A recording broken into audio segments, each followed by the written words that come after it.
একটি ছোট গ্রামে থাকত এক গরিব মানুষ। তার নাম ছিল করিম। তার নিজের বলতে ছিল শুধু এক টুকরো জমি, যেখানে সে কষ্ট করে শশা চাষ করত। প্রতিদিন ভোরে সে মাঠে যেত, গাছগুলোতে পানি দিত, আগাছা পরিষ্কার করত। তার জীবনের একটাই ভরসা ছিল, এই শশার ক্ষেত। করিম সবসময় বলতো, আমি কম খাবো কিন্তু হারাম খাবো না, আল্লাহ আমাকে দেখছেন।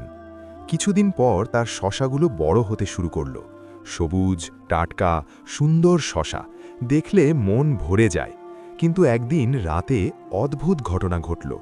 সকালে এসে করিম দেখল অনেক শশা গাছ ভাঙা, কিছু শশা খাওয়া। সে অবাক হয়ে গেল, এটা কে করল? পরের দিন সে লুকিয়ে পাহারা দিল। রাত গভীর হলে একটা চতুর শিয়াল চুপি চুপি খেতে ঢুকল। শিয়ালটা শশা খেতে লাগল আর গাছ নষ্ট করতে লাগল। করিম রাগে ফেটে পড়ল।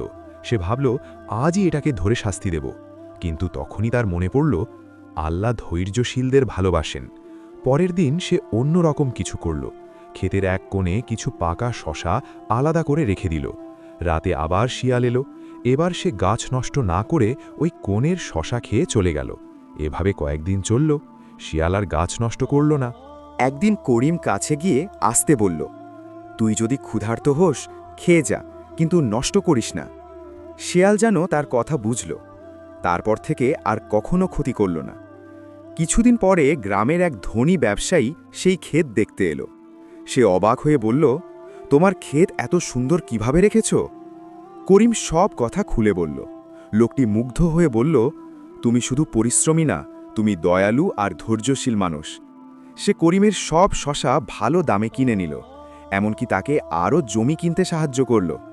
করিম আকাশের দিকে তাকিয়ে বলল, যে আল্লাহর উপর ভরসা করে আর ধৈর্য ধরে, আল্লাহ তার ক্ষতিকে লাভে পরিণত করে দেন। বন্ধুরা, আজকের গল্পটি আপনাদের কেমন লাগলো?